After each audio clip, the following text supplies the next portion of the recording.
काहीच वाटलं नाही भार्गवी, कारण ऋतिक रोशन कोणाला माहितीच नव्हता, कहो ना प्यार है आला नव्हता. तेव्हा मिशन काश्मीरच्या ऑडिशनला मी जेव्हा ऋतिकला भेटले तेव्हा मला त्याच्याबद्दल काहीच म्हणजे, आणि ऋतिक मस्त भेटला होता, आमची खणखणीत अशी एकमेकांची भेट झाली होती. तो म्हणला, hi, I am Hrithik Roshan, son of Rakesh Roshan, I am a struggler. म्हणलं, hi, I am Sonali Kulkarni, daughter of VG Kulkarni, I am also a struggler. अशी मस्त ओळख झाली आणि आम्ही सॉलिड एकमेकांना बेस्ट लक, तुला मिळू दे रोल, त्यांनी पण मला बेस्ट लक, तुला मिळू दे रोल. ऑडिशनला हो, मी माझी गाळण उडाली होती की बेडरूम सीन, त्याच्यात स्लीवलेस गाऊन घालायचं, आणि एक कुठल्या तरी हेअर ड्रेसर होता, त्यांनी एक मला घाबरवलं की आपने वॅक्सिंग की आहे ना वगैरे. माणूस म्हणून संजय दत्त खूप मजेदार आहे. तो म्हणला, देख तेरे से ज्यादा मैं नर्वस हूं, कुछ नहीं करना है, हग भी नहीं करना है, किस तो छोड़ी दे, सिर्फ पास आना है, तू प्लीज नर्वस मत हो. आउटस्टँडिंग. मी दमतच नाही दिल चाहता है बद्दल बोलायला. मैत्रीचंही एक वेगळं, म्हणजे त्यांची तिघांची मैत्री बघितली ना, तेच एक दिल चाहता है. मला अजूनही आठवतंय, एक दिवस झोया एका कलाकाराला माईकवर ओरडली होती, हाऊ डेअर यू आस्क की माझं वाक्य काय आहे. मी त्याचं तारांचं एक असतं बघ असं, त्याच्यावर चढले मी फोटो काढायला, आणि मी कपिल देवना असं सर वगैरे काय हाक मारायची, कपिल देव अशी कशी हाक. ऑस्ट्रेलियन पोलिसांनी खाली उतार असं करून मला उतरवलं आणि फक्त अटक टळली. सगळ्यात पहिलं मला असं वाटतं की काही बेसिक शिस्त स्वतःत आणायला पाहिजे. ती गोष्ट म्हणजे वेळेत पोचणं आणि आपल्या स्क्रिप्टमध्ये इंटरेस्ट असणं.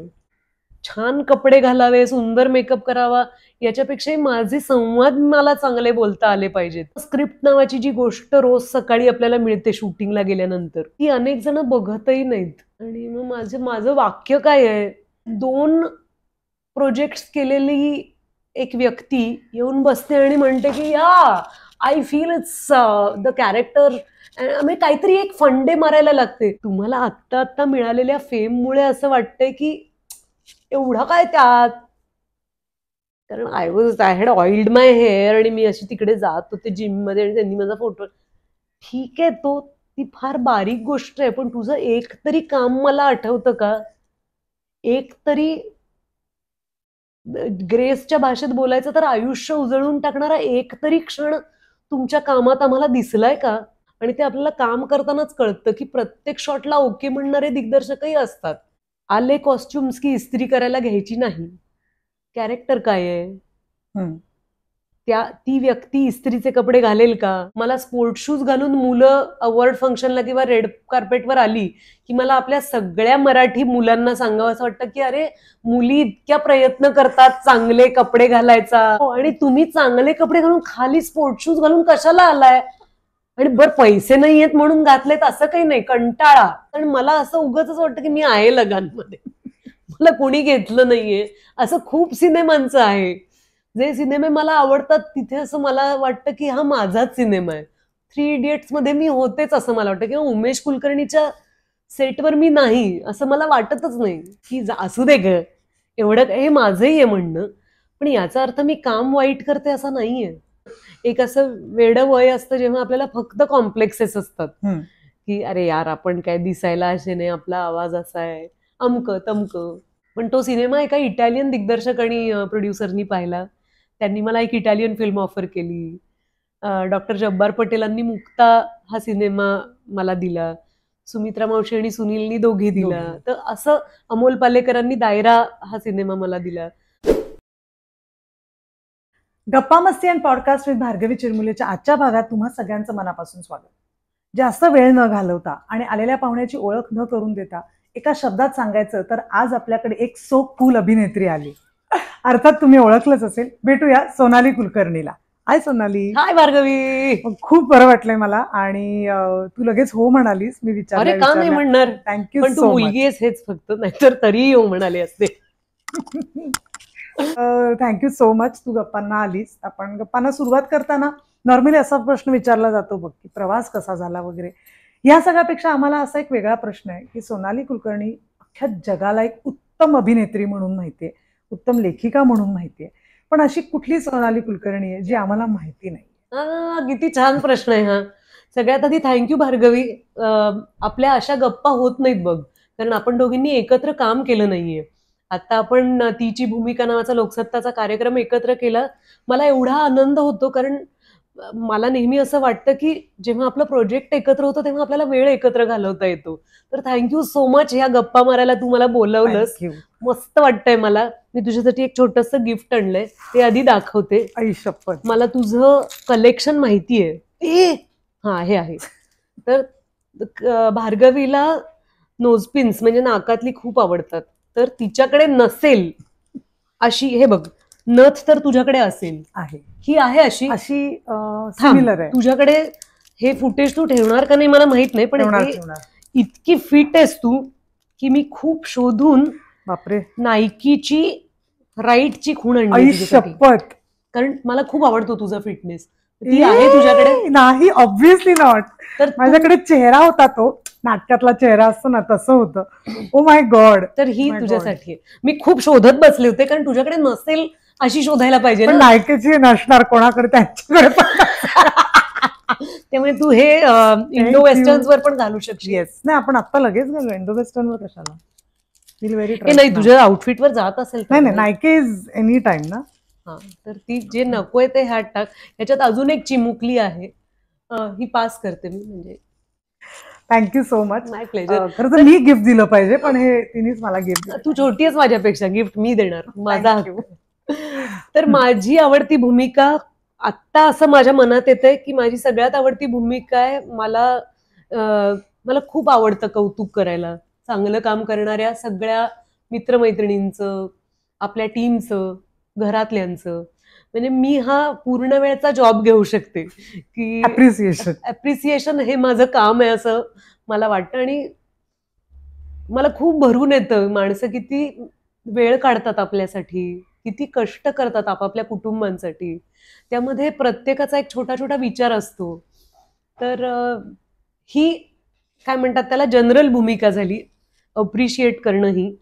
पण मला गृहिणी असायला प्रचंड आवडतं. मला माझं घर बघायला, आणि त्याच्यात एक वेगळीच मॅनेजमेंट असते.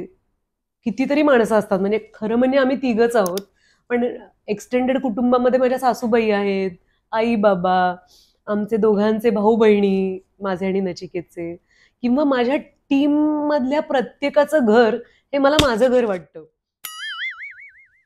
माईकलाच मार दिला मी, सॉरी. पण आता कालच नचिकेतचे ड्रायव्हर विकास, त्यांच्या आईला बरं नव्हतं. तर ही गोष्ट माझ्यासाठी फार महत्वाची होऊन बसते की त्यांना बरं आहे का, ते येऊ शकणार आहेत का दुसऱ्या दिवशी. तर मला असं वाटतं की हे आपल्या स्वभावात असतं, पण आपण कधी कधी कामात इतके गुंतून जातो की आपण म्हणतो आता ते कुठे विचारत बसायचं, ते सगळं झालं तरी आपण काम छानच करतो. काम करायचंच आहे आपल्याला, पण छोटे छोटे धागे हातातनं सुटत गेले तर माणसाचं मन दुखावत राहतं. आणि मला स्वतःला मनांची काळजी घेणं फार महत्वाचं वाटतं. माझ्यासारख्या अनेक पुढच्या पिढीच्या ऍक्टर्सना प्रश्न आहे की इंटरनॅशनल फिल्म्ससाठी आपला अप्रोच कसा असावा, त्यांच्या ऑडिशन्स असतात का, त्याच्यासाठी आपण एक काय ऍक्टर म्हणून तयारी केली पाहिजे असं तुला वाटतं? सगळ्यात पहिलं मला असं वाटतं की काही बेसिक शिस्त स्वतःत आणायला पाहिजे. ती गोष्ट म्हणजे वेळेत पोचणं आणि आपल्या स्क्रिप्टमध्ये इंटरेस्ट असणं. मला आता खूप मजा वाटते बघताना, की कौतुकही वाटतं, कॉन्फिडन्स कोणाकोणाचा कसा असतो. पण एक साईड्स किंवा स्क्रिप्ट नावाची जी गोष्ट रोज सकाळी आपल्याला मिळते शूटिंगला गेल्यानंतर, ती अनेक जण बघतही नाहीत. आणि मग माझं वाक्य काय आहे, तर मला असं वाटतं ते जे वाक्य आहे ते लिहिण्यासाठी दिग्दर्शक आणि लेखकांनी अनेक ड्राफ्ट केलेत. आणि आपण येऊन असं म्हणतो की हे मी असं म्हणू का. तर आता तुम्ही म्हणा, तुम्हाला तिथे त्या सिंहासनावर बसवलंय की तुम्ही ते कलाकार असणार आहात, पण इतक्या चटकन बदलण्यासाठी ते वाक्य लिहिलं गेलं नव्हतं. म्हणून मला असं वाटतं शब्दांना महत्व दिलं गेलं पाहिजे. आपण ज्या भाषेत काम करतोय त्या भाषेचा, त्या पात्राचा जो लहेजा असेल तो मनात ठेवायला पाहिजे.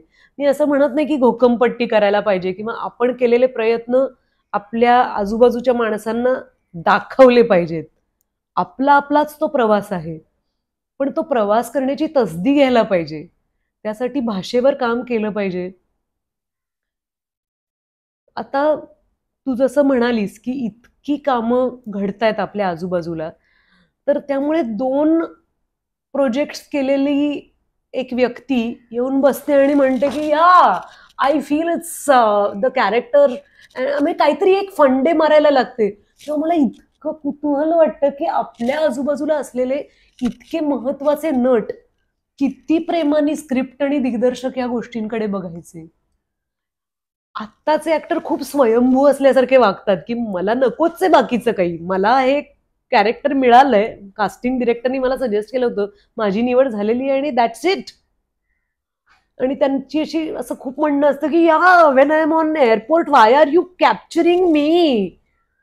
अरे त्याचा काहीच संबंध नाहीये आपल्या अभिनयाशी. तुम्हाला आत्ता मिळालेल्या फेममुळे असं वाटतंय की एवढं काय त्यात, कारण I had oiled my hair आणि मी अशी तिकडे जात होते जिम मध्ये आणि त्यांनी माझा फोटो. ठीक आहे, ती फार बारीक गोष्ट आहे, पण तुझं एक तरी काम मला आठवतं का? एक तरी ग्रेसच्या भाषेत बोलायचं तर आयुष्य उजळून टाकणारा एक तरी क्षण तुमच्या कामात आम्हाला दिसलाय का?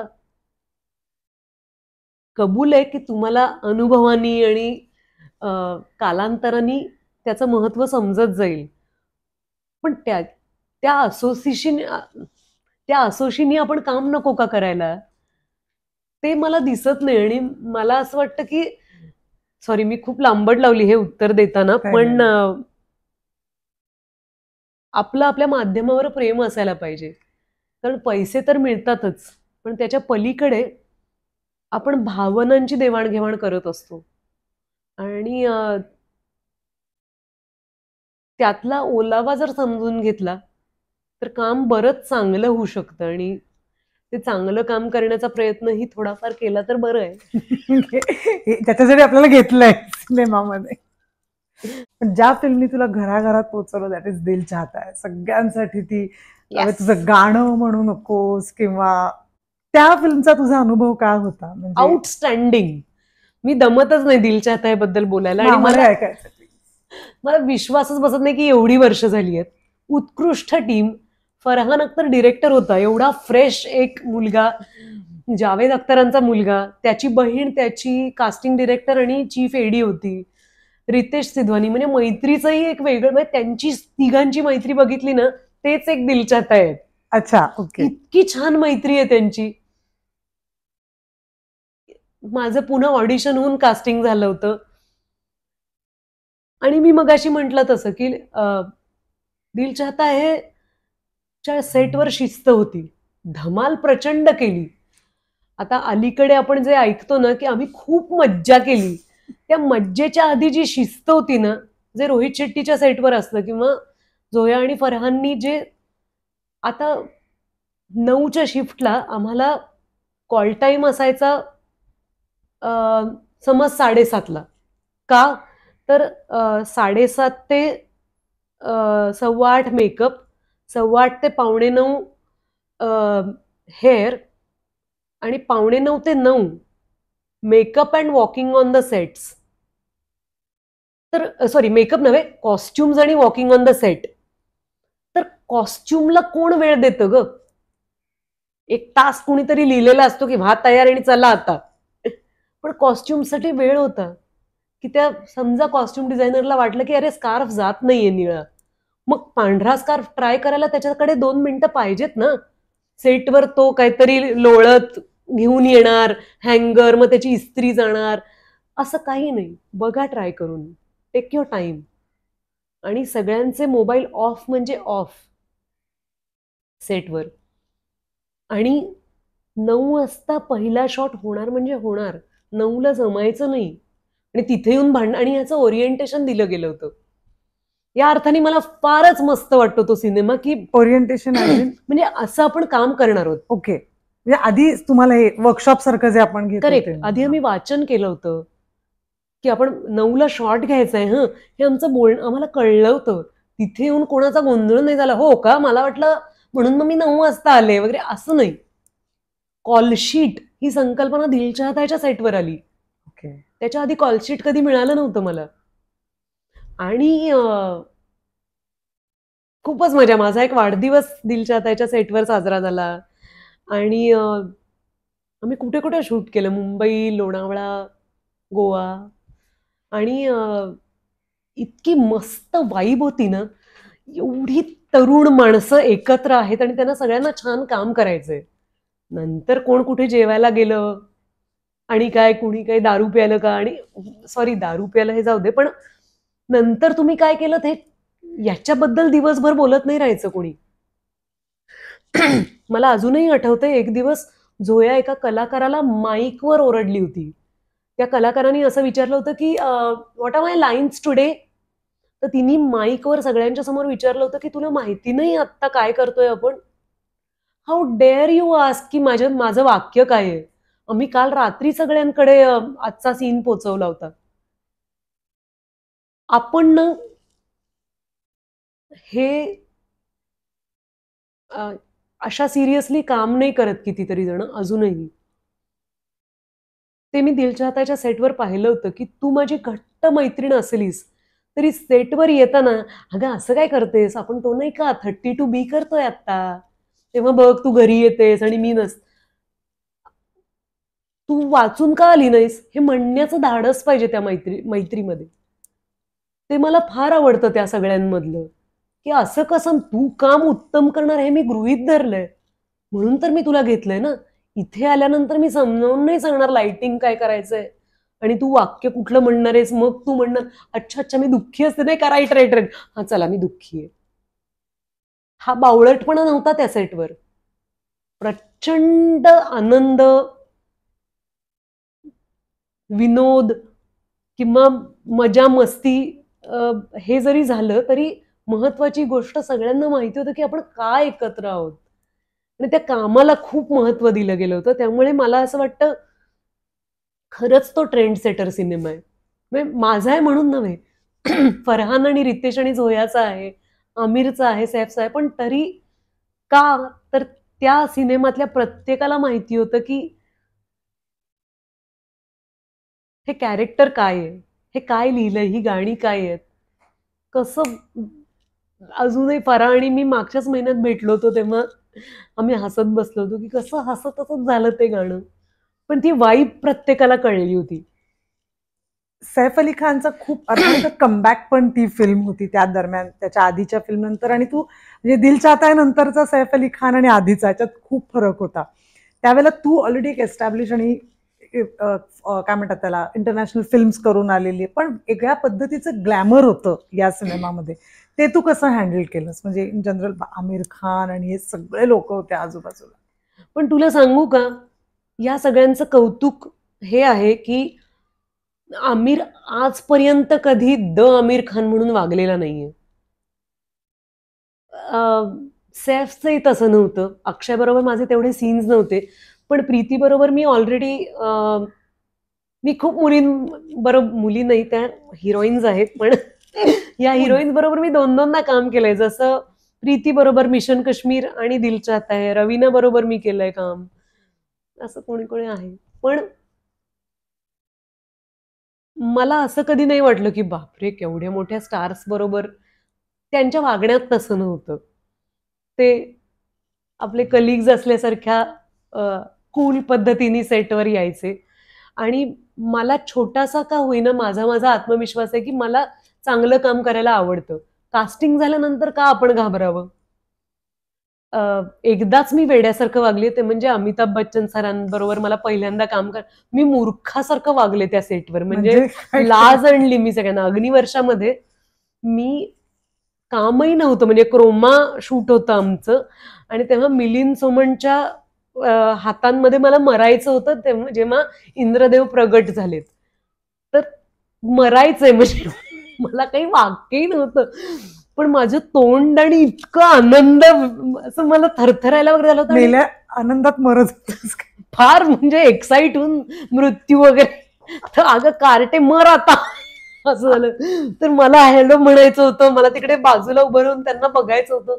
आणि अमित सरांना सवयच असणार की असं वेड्यासारखं वागतात लोक, त्यामुळे तेव्हा एकदाच मी लाज आणेल असं वागले होते. आणि अजून एकदा पर्थला मी कोलगेटची मॉडेल होते 3 वर्ष. पर्थला आमचं शूट होतं ऍडचं, तेव्हा आपली इंडियन क्रिकेट टीमची मॅच बघायला गेले तर तिकडे कपिल देव दिसले. तर भार्गवी मी बेभान होऊन, माझ्याकडे तो क्लिकचा साधा कॅमेरा होता आणि मी सुसाट धावत उडले. एजन्सीची माणसं होती माझ्या, एक दोघांची नावं नाही सांगत, प्रूफ आहे माझ्याकडे. आणि को ऍक्टरची छोटी ती बाल कलाकार तिची आई वगैरे होती. पण मी धावत सुटले, माझ्या मागे पोलीस शिट्ट्या वाजवत सिक्युरिटीचे वगैरे पळत होते. मी ते असं तारांचं एक असतं बघ असं, त्याच्यावर चढले मी फोटो काढायला. आणि मी कपिल देवना असं सर वगैरे काय हाक मारायची, कपिल देव अशी कशी हाक. तिकडे लोक प्रिन्स, इंडियन प्रिन्स वगैरे असं काय काय ओरडत होते. आणि मी त्या तारेला लटकून फोटो काढायचा प्रयत्न वगैरे केला. तिथल्या ऑस्ट्रेलियन पोलिसांनी खाली उतार असं करून मला उतरवलं आणि फक्त अटक टळली.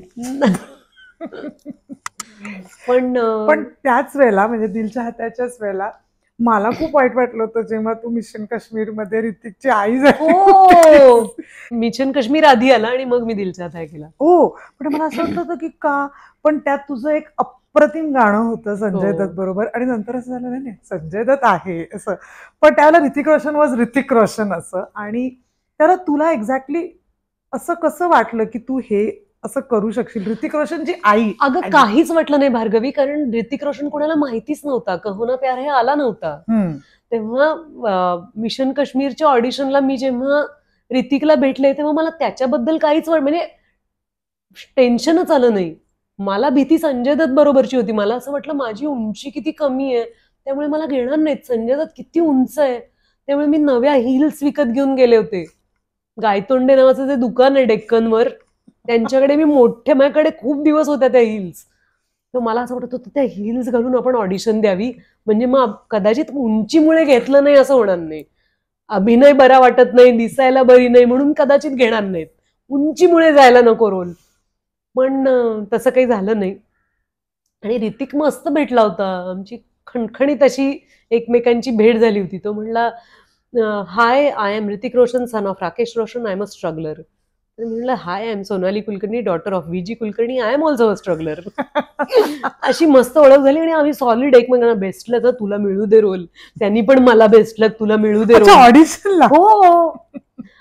आणि मग आमचं एकत्र फोटोशूट झालं, कारण विधू विनोद चोप्राला हे बघायचं होतं की ही मुलगी याची, कारण ऋतिकचं कास्टिंग झालं होतं आणि मला रोल मिळेल का नाही. आणि तो माझ्या फोटोशूटसाठी आला होता. ते फोटोज आहेत माझ्याकडे, मी एकदा पोस्ट पण केला होता तो फोटो. आणि मी माझ्याकडे असलेला असा एक थोडासा काश्मीरी वाटू शकेल असा एक कोट स्टाईल स्वेटर होता, महाबळेश्वरला घेतलेला, तो घेऊन गेले होते. आणि आम्ही एक सीन तिथे एनॅक्ट केला होता ऑडिशनसाठी. आणि काही वाटलंच नाही, मला खूप आनंद झाला. आणि मग ऋतिक मला म्हणला, मस्त यार तुला मिळाला रोल वगैरे. आणि ऍक्टर म्हणून चॅलेंज होतं ना, आमचा दोघांचा एकच सीन आहे सिनेमामध्ये, मोठ्या ऋतिक बरोबर मला फारसं कामच नाहीये. बरोबर.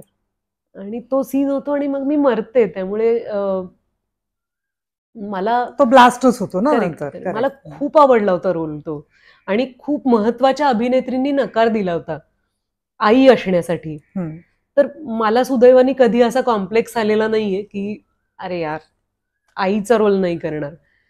मला भूमिका आवडली तर मी तो सिनेमा स्वीकारलेला आहे अनेकदा. पण तुझं मॅक्झिमम काम त्या फिल्म संजय दत्त बरोबर. Exactly. So he is a big star. त्यांच्याबरोबर काम करण्याचा अनुभव कसा होता? खूप गोड, कारण माणूस म्हणून संजय दत्त खूप मजेदार आहे, म्हणजे एक इनोसन्सच आहे संजय दत्त मध्ये. मला स्वतःला विचारशील तर अख्ख्या संजय दत्तच्या करिअरमध्ये त्याचे महत्वाचे चित्रपट आपण पाहिले तर मिशन काश्मीर मधलं संजयचं काम मला प्रचंड आवडतं.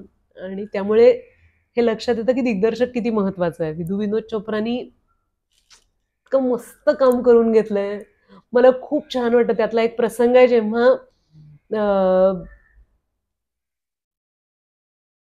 आम्ही छोट्या ऋतिकला घरी आणतो आणि काहीतरी जेवणाचं चालू आहे आणि संजय मधनच उठून जातो आणि त्याला बाथरूममध्ये जाऊन खूप रडू येतं. असा संजय दत्त आपण कधी पाहिलेला नाहीये. मुन्नाभाईतला संजय आपल्याला माहितीये किंवा ऍक्शन फिल्म्स मधला पण माहितीये संजय दत्त, पण मिशन काश्मीरमध्ये एक सॉफ्टनेस असलेला, दुखावलेला असा कधी पाहिला नाहीये रोल आपण त्यांचा. मला खूप आवडतं त्यांचं काम. मज्जा आली होती मला. आमचा एक छोटासा सीन आहे त्याच्यामध्ये, जेव्हा सगळ्यांनी त्याला बेडरूम सीन असं नाव दिलं होतं. म्हणजे असं एक पडतं बघ की अरे ते टेम्पल सीन, काहीतरी अमका सीन, तर बेडरूम सीन. मी माझी गाळण उडाली होती की बेडरूम सीन, त्याच्यात स्लीवलेस गाऊन घालायचं आणि एक कुठल्या तरी हेअर ड्रेसर होतं, त्यांनी एक मला घाबरवलं की आपने वॅक्सिंग की आहे ना वगैरे. तर मनात नसलेल्याच गोष्टी आपल्या पाय वगैरे मी चेक करायला लागले की आपण केलंय का वॅक्सिंग. तर एनिवे, तर थोडं ते दिसलं संजयला की मी नर्वस आहे. तो म्हणला देख तेरे से ज्यादा मैं नर्वस हूं, कुछ नहीं करना है, हग भी नहीं करना है, किस तो छोड़ी दे, सिर्फ पास आना है, तू प्लीज नर्वस मत हो. माझ्याकडून तर कामच होणार नाही असं तो म्हणला. मला जरा असं फुसकन हसू आलं आणि क्यूट झाला तो सीन नंतर आमचा. तुमचं गाणं ते फार गोड आहे, फार. त्यावेळेला ना मी खूप फिल्मी बफ आहे, मी खूप असं फिल्मचे कार्यक्रम, आणि त्यावेळेला ना कुठल्या तरी एका चॅनलवरती भावना सोमय्या फिल्मचा रिव्ह्यू द्यायच्या, तेव्हा त्या म्हणाल्या की पहिल्यांदा आपले आई वडिलांच्या एज ग्रुपचा रोमॅन्स दाखवलाय की ते लोक पण प्रेम करू शकतात. कारण आपल्याकडे गाणं म्हणजे हिरो हिरोईनच गाणं बरोबर, पण ते तुमचं माफ करो सरकार, तर ते गाणं होतं. तर म्हणे की आपण हे व्हिज्युअलाइज करू शकत नाही की त्या एज ग्रुपमध्ये एक छान रोमॅन्टिक गाणं असू शकतं, आणि त्या गाण्याचा एंड खूपच वेगळा आहे अर्थातच, पण त्यामुळे त्या गाण्याचा ग्राफ आणि त्यामुळे ते माझ्या लक्षात आहे गाणं की फिल्म तर उत्तम आहेच, पण ते शंकर एहसान लॉयचं म्युझिक आहे आणि रेखा चिनी प्रकाश त्याची कोरिओग्राफर आहे. त्यामुळे ते इतकं छान वाटलं होतं बघायला. आणि त्यांचं असं म्हणणं होतं की आपले आई वडील प्रेम करतात हे आपण खूप इग्नोर करत असतो आपल्या थॉट मधनं, पण ते त्यांनी आपल्याला पोर्ट्रे करून दाखवलं आणि ते खूप मॅच्युअरली दाखवलं. त्यामुळे ते माझ्या एकदम फिक्स लक्षात. तू म्हणालीस ऑडिशन्स, की तू ऑडिशन्स दिल्यास आणि मग सगळे रोल्स तुला मिळाले जे हिंदी आणि इंटरनॅशनल असेल. या ऑडिशन्सची तयारी करताना रिजेक्शन असं कधी आलंय का तुला? हो, खूपदा. मग how do you face that? कारण आता खूप मुलं त्यामुळे डिप्रेशनमध्ये जातात, ऑडिशन्स देतात, रिजेक्ट होतात, त्याचा त्यांना एक सेटबॅक असतो. त्याबद्दल तू काय सांगशील? मला असं वाटतं आपलं मन कार्यरत ठेवायला पाहिजे, तर तो सेटबॅक नाही येणार. कारण मी प्रचंड ऑडिशन्स दिल्यात. तुला आश्चर्य वाटेल भार्गवी, मी जवळजवळ 70-80 ऍड्स केल्यात. त्यामुळे ऑडिशन ही गोष्ट माझ्यासाठी नॉर्मल होती माझ्या करिअरच्या सुरुवातीला सुद्धा आणि अजूनही. आणि ऑडिशनकडे आपण या दृष्टिकोनातनं पाहायला पाहिजे की आपले कोणी तिथे स्पर्धा नाहीये, ऍक्टिंग स्किल कोणी तपासत नसतं. त्या भूमिकेला आपण सूट होतो का, तसं काहीतरी इमोट करत असताना सोनाली बरी वाटेल की भार्गवी बरी वाटेल एवढंच कास्टिंग डिरेक्टर किंवा डिरेक्टर बघत असतात. तर आपण हे स्वतःला शांतपणे समजावून सांगायला पाहिजे की मी आवडलो नाही म्हणून मला घेतलं नाही, हा भाग नाहीये. त्या भूमिकेत कदाचित दुसरं कोणीतरी जास्त सूट वाटलंय आणि मग थोडंसं ते आपल्या मनाला बरं वाटावून हा त्यांची ओळख होती वगैरे, ते ठीक आहे, ते कबूल आहे. पण रिजेक्शन सगळीकडेच असतं. आपण हॉटेलमध्ये गेल्यावर मेन्यू पाहिला की आपण सगळ्या गोष्टी नाही ऑर्डर करत ना. आपला त्या दिवशीचा मूड काय आहे, मला आज डोसा हवाय का मला आज इडली सांबार पाहिजे का नकोच, मी आज फक्त कॉफी घेणार आहे, हे त्या दिवशीच्या मूडवर पण असतं. त्यामुळे ही क्रिएटिव्ह गोष्ट आहे नाटक सिनेमा ही. त्याच्यात मूड तर खूपच डॉमिनेटिंग गोष्ट आहे. तर तिथे आपण योग्य वाटलो त्या सिच्युएशनला तर आपल्याला घेतलं जातं, आणि नाही घेतलं गेलं तर आपल्याकडे फॉलबॅकसाठी काहीतरी गोष्ट चालू असली पाहिजे. त्याच्यासाठी आपण आपल्या पायावर उभं असणं आवश्यक आहे. आपण काहीतरी काम करावं. तुम्ही गडगंज श्रीमंत असाल, पिढ्यानपिढ्या चालत आलेला काय सांपत्तिक वारसा तुमच्याकडे असेल तर प्रश्नच नाही. पण आपल्यासारखी माणसं ज्यांना स्वतःसाठी पैसे कमवावे लागतात त्यांनी तो उद्योग शोधावा. म्हणजे आपल्याला भीती नाही वाटत रिजेक्शनची, की माझ्याकडे करण्यासारखं काहीतरी आहे किंवा आपले छंद जोपासावेत. काही काही जणांचं असं होतं की सगळे रिसोर्सेस असतात, पैशाची कमी नसते, पण मग ते रिजेक्शन नाही घेता येत. पण मग तुम्हाला काही आवड आहे का, काही हौस आहे का, ज्याच्यासाठी जगावं असं तुम्हाला वाटतं? वाचन असेल, फोटोग्राफी असेल, काहीही छंद असू शकतात, बायकिंग, ट्रेकिंग, काही मेडिटेशन. आता एक्सरसाइज हाच एक काय म्हणतात प्रोफेशन म्हणायला पाहिजे लोकांचं. इतका वेळ घालवतात काही जण बॉडी बिल्डिंग मध्ये. त्याची आवड असेल तर नथिंग लाईक इट. पळा 2 किलोमीटर, छान तुमचं दुःख बिक्ख सगळं बाजूला जाईल, भूक लागेल आणि विसरून जाल. कारण डिप्रेशनची पुढची वाट आहे काहीतरी आत्मघातकी विचार करणं आणि दुःखी राहणं. तुम्ही दुःखी राहिलात तर तुम्ही 4 माणसांना अजून चिंतेत टाकता. तर आपली जबाबदारी सर्वार्थानं आपण घ्यायला पाहिजे असं मला अगदी मनापासून वाटतं. नक्कीच. पण तसाच एक वेगळी सोनाली आम्हाला बघायला मिळाली ती हास्य जत्रेमध्ये, की आतापर्यंत आम्ही खूप सिरियस रोल्स किंवा हलकं फुलकं म्हणूया, पण एक प्रहसनाचा भाग ज्याला आपण स्किट फॉर्मॅट म्हणतो, त्याच्यासाठी एका खुर्चीवर तिथे तू उत्तम दाद देतेस आणि तुझ्या कमेंट्स एक खूप छान असतात. त्याच्याबद्दलही लोक म्हणतात की अरे ही कमेंट्स खूप छान देते, ती छान बोलते. मग भले समीरसाठी तू ते चार्ली चॅप्लिनचं पेंटिंग आणणं किंवा युनिटसाठी मोदक आणणं हे आम्ही बघत असतो सगळं. तुला तू स्वतःला बघितलं होतंस हास्य जत्रेच्या खुर्चीत असं? कधीच नाही. म्हणजे मला असं अजिबात वाटलं नव्हतं की मला मनापासून आवडणाऱ्या एका गोष्टीसाठी मला सहभागी होता येणार आहे गोष्टीमध्ये. तर मी माझ्या एका सिनेमाच्या दिल दिमागवर बत्ती नावाचा एक हिलेरियस सिनेमा आहे, त्याच्यात माझा ट्रिपल रोल आहे. त्या सिनेमाच्या प्रमोशनला मी गेले होते आणि तेव्हा एका स्किटमध्ये समीरनी मला एंट्री दिली होती आणि मला दोन्ही सचिन म्हणाले होते येईल ग, तू कसली घाबरतेस, कर कर. आणि मला इतकी मजा आली ते करताना आणि मी आनंदात घरी आले होते की आई ग मला हास्य जत्राच्या सेटवर जायला मला फारच आवडतात ते सगळेजण. आणि नंतर एकदा काहीतरी सई आणि प्रसादच्या तारखांचा प्रॉब्लेम आला होता, तर मग मला हास्यजत्राच्या टीमनी विचारलं होतं की तू आहेस का फ्री, आम्हाला कोणीतरी एक जण पाहिजे. तर मला फिल इन द ब्लँक्स असायला किंवा नाटकात आपल्याकडे रिप्लेसमेंट असते ना, तसं मला काहीच हरकत वाटत नाही की ती नसेल तर मी करीन वगैरे. असे मी पूर्वी पण खूप कवितांचे कार्य, खूप गोष्टी मी केलेल्या आहेत. मी प्रशांत सुभेदारांबरोबर आमदार सौभाग्यवतीचा एकच प्रयोग केलाय रिप्लेसमेंट म्हणून. आणि बारामतीला प्रयोग होता त्यांचा आणि जाताना त्यांनी मला हे काय स्क्रिप्ट असं म्हणून, आणि मी तिथे वाचत बसले होते. ते स्टेजवर मला सांगत होतं म्हणून निघून चिडून एक्झिट घ्यायची वगैरे असं. पण मी रिप्लेसमेंट म्हणून उभी राहिले होते. तर मला असं वाटलं हो म्हणजे एवढं हास्यजत्रेच्या टीमला कोणीतरी रिप्लेसमेंट म्हणून मला विचारतंय, तर मी उड्या मारत गेले होते हो मी येते वगैरे. मग नंतर असे अजून एकदा दोनदा काही प्रॉब्लेम आले तेव्हा मी गेले होते. मला ही कल्पना आहे की ती जागा सई आणि प्रसादची आहे, पण कधी कधी त्या दोघांना खूप काम मिळो असं मला वाटतं. त्यामुळे मला मधून मधून वर्षातनं एकदा तरी तिथे जायला मिळेल. आणि म्हणजे जे मी दिल चाहता हैच्या टीम बद्दल म्हणाले तशीच प्रचंड अभिमान वाटावी अशी गोष्ट हास्यजत्राच्या सेटवर कायम घडत असते, ती म्हणजे शिस्त. ज्या प्रामाणिकपणे तालमी होतात, सुधारणा केल्या जातात स्क्रिप्टमध्ये आणि इतकं छान लक्ष असतं दोन्ही सचिनचं, सगळ्या कलाकारांचा जो फोकस असतो, म्हणजे समोर असून काम करतात सगळेजण. त्यामुळे मला ती जादू अनुभवायला त्यांच्या आसपास असायला मिळतं. भारी वाटतं मला खूप.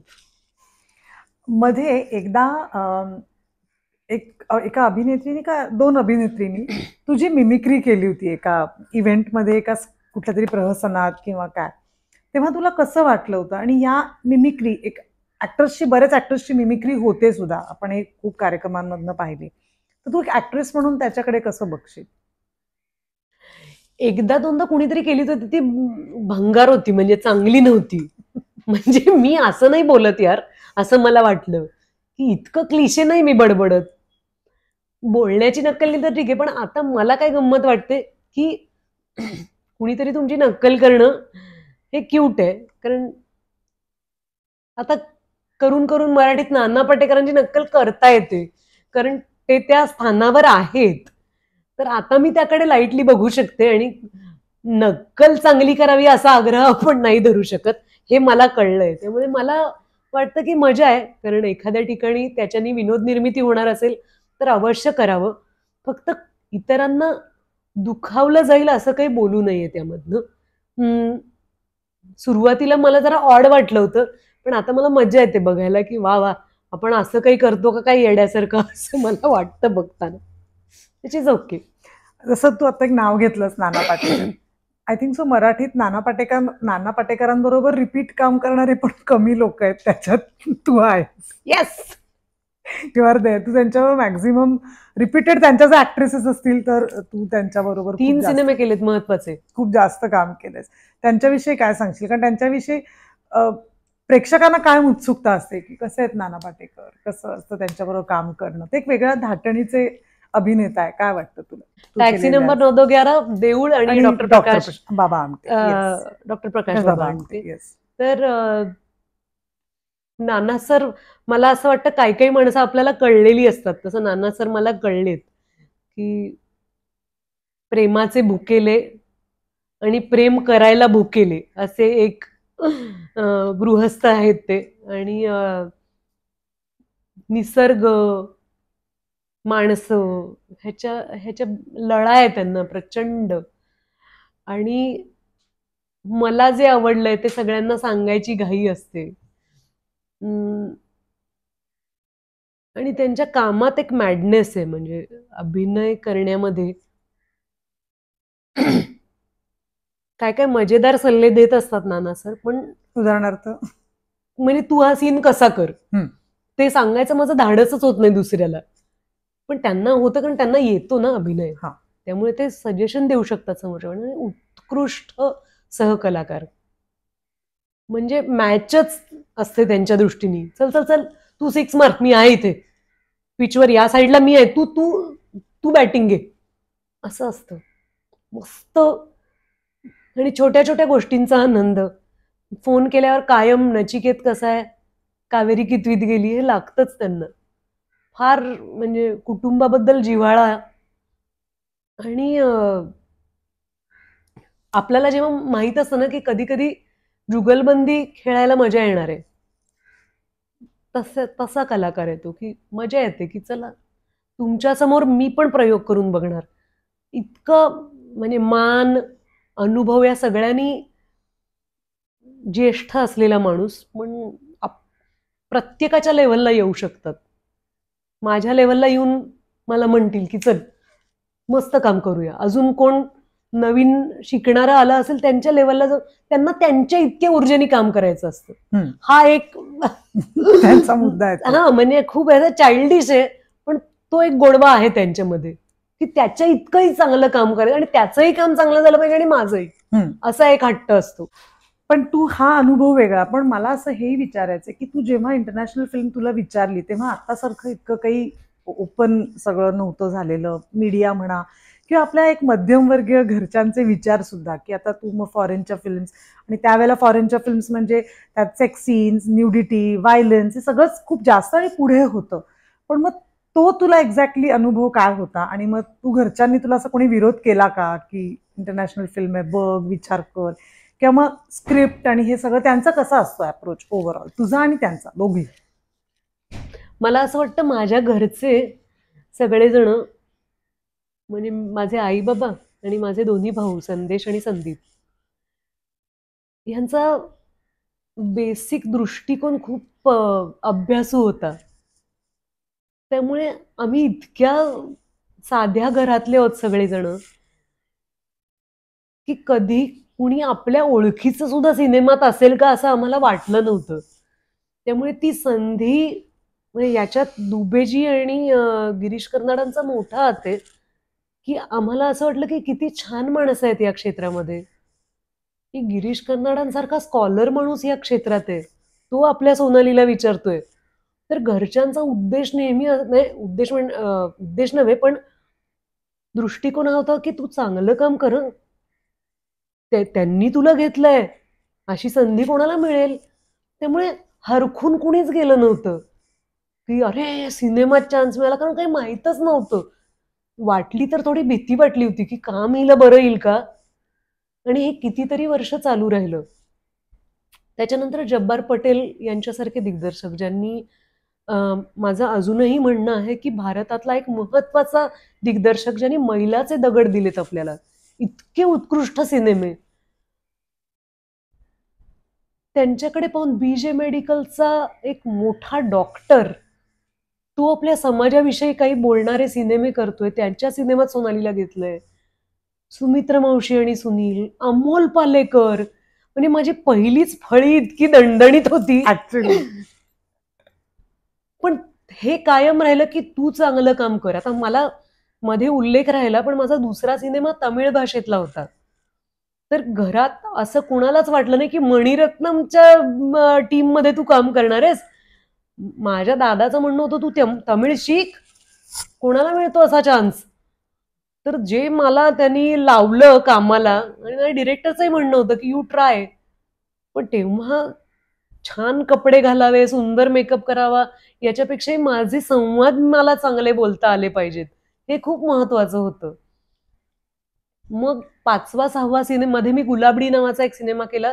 तो सुद्धा हिंदीतले प्रख्यात कवी अशोक चक्रधर यांच्या बरोबर. तर भाषांचे संस्कार होत गेले, वेगवेगळ्या प्रांतातल्या माणसांचे संस्कार होत गेले.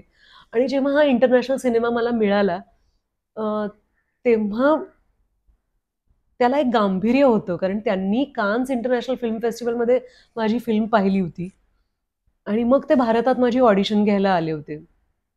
मी दरम्यान 2-3 इंटरनॅशनल प्रोजेक्टसाठी ऑडिशन दिल्या होत्या.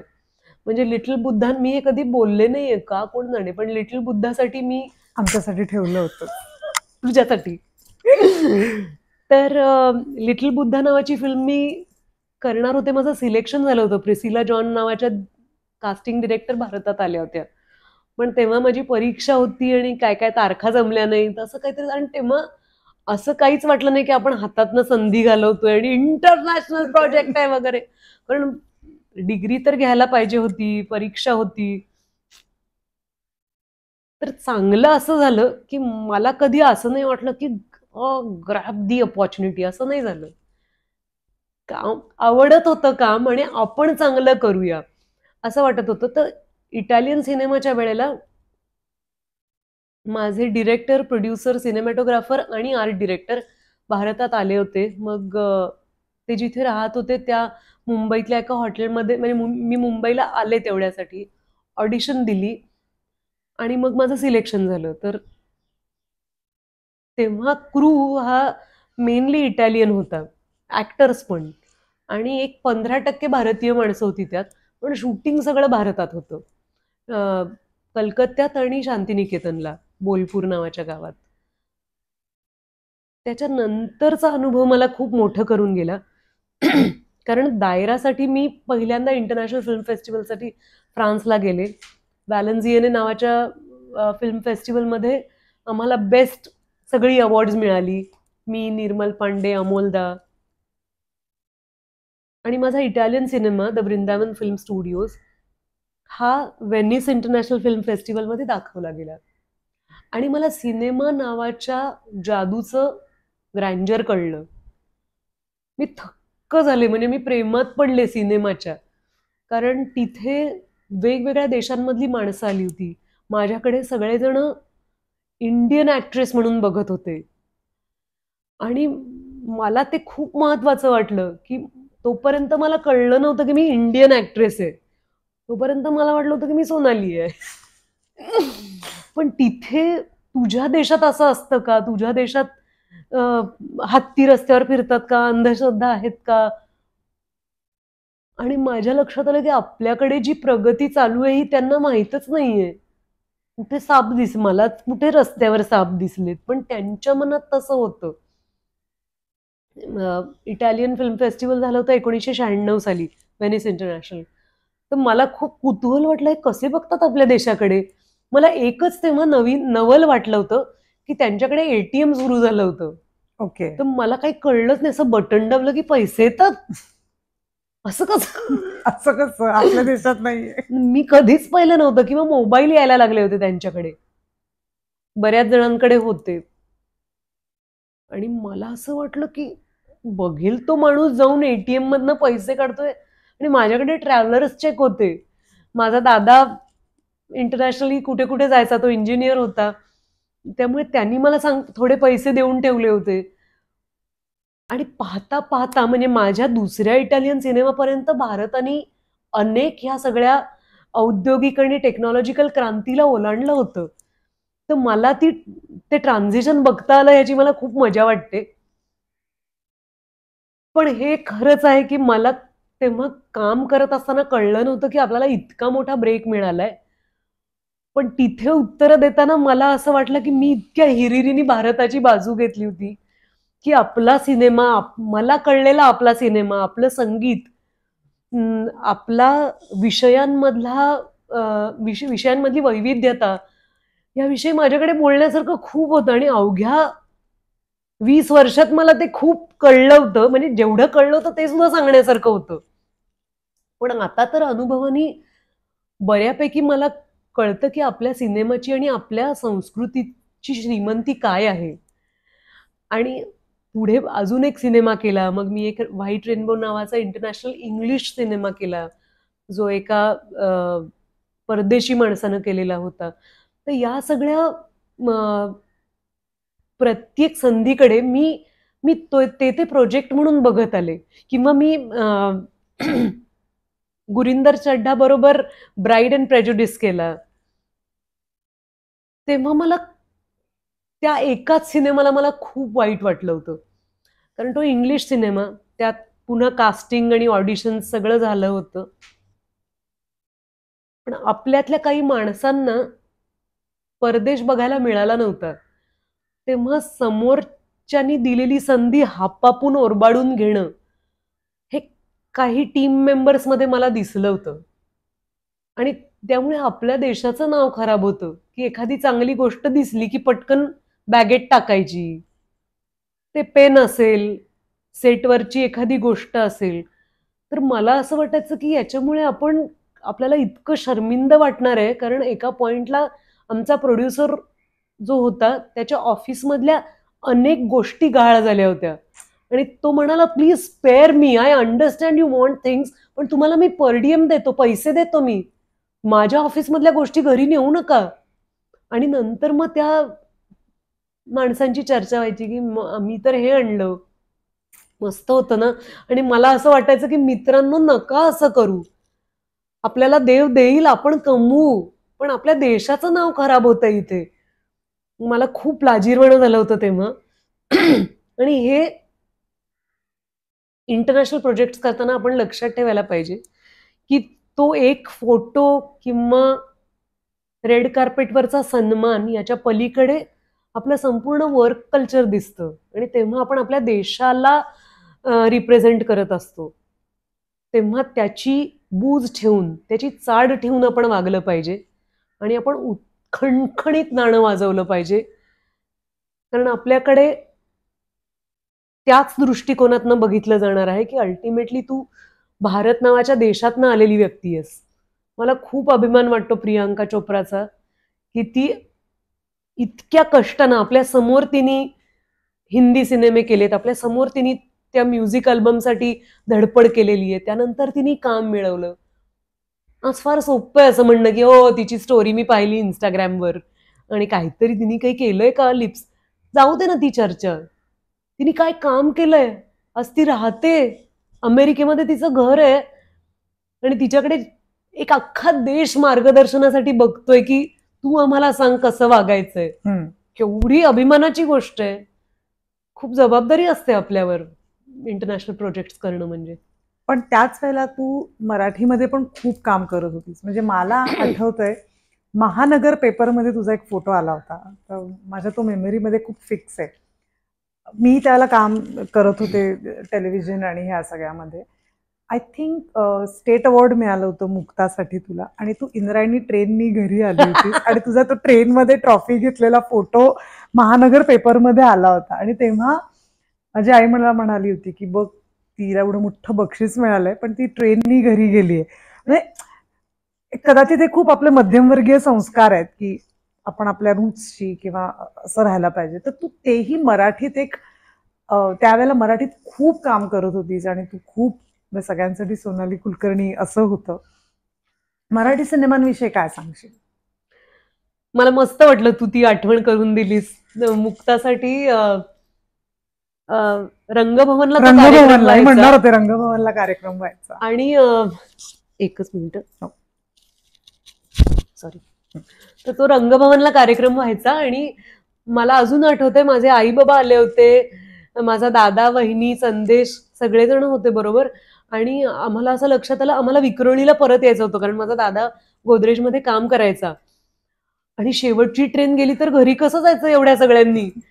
तर अनेक फोटोग्राफर होते, पत्रकार होते, कलाकार होते. कुणीतरी सांगितलं की ती शेवटची ट्रेन आता तिकडून निघेल वगैरे लोकल. आम्ही पळत सगळेजण ट्रेनमध्ये बसलो आणि काही वेगळं करतोय असं वाटलंच नाही, कारण घरी जायचं होतं ना. त्यामुळे आणि मग घरी कुणीतरी ते फोटो काढला होता, 3-4 फोटोग्राफर्स त्या लोकलमध्ये होते त्यांनी.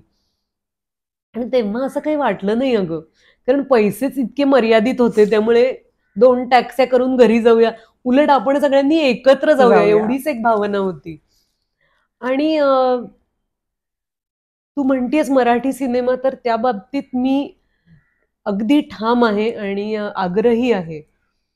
कारण मराठी माझी मातृभाषा आहे. म्हणजे मला कधीतरी स्वतःची कॉलर ताठ करून सांगायची एक गोष्ट माझ्याकडे आहे की मी कधीही मला इतर भाषांमध्ये किंवा जास्त ग्लॅमरस काम मिळतंय म्हणून मी मराठीत नंतर काम करते असं कधीच म्हटलं नाही.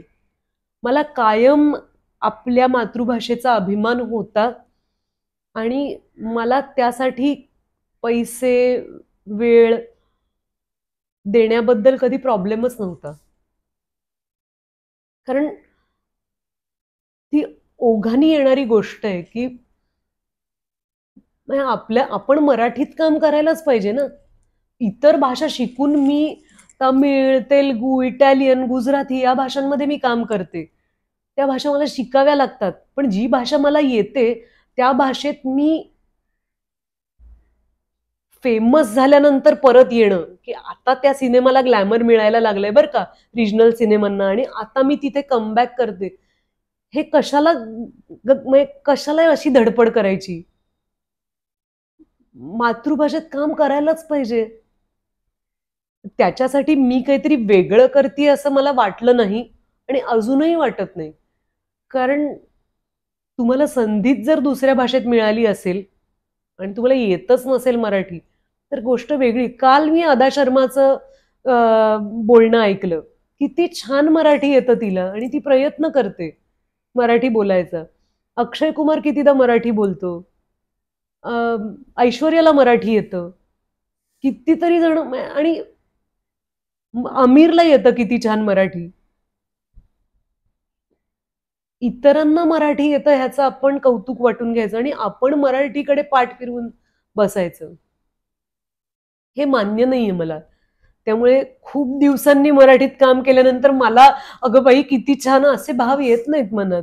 ठीक आहे, त्यांना वाटलं असेल की आता मराठीला चांगले दिवस आलेत, पण ती आपली जबाबदारी नाहीये का आपल्या भाषेत काम करणं. त्यामुळे मला मराठीत लिहायला आवडतं, मराठी सिनेमा नाटकात काम करायला आवडतं आणि मला एकमेकांशी मराठीत बोलायला आवडतं.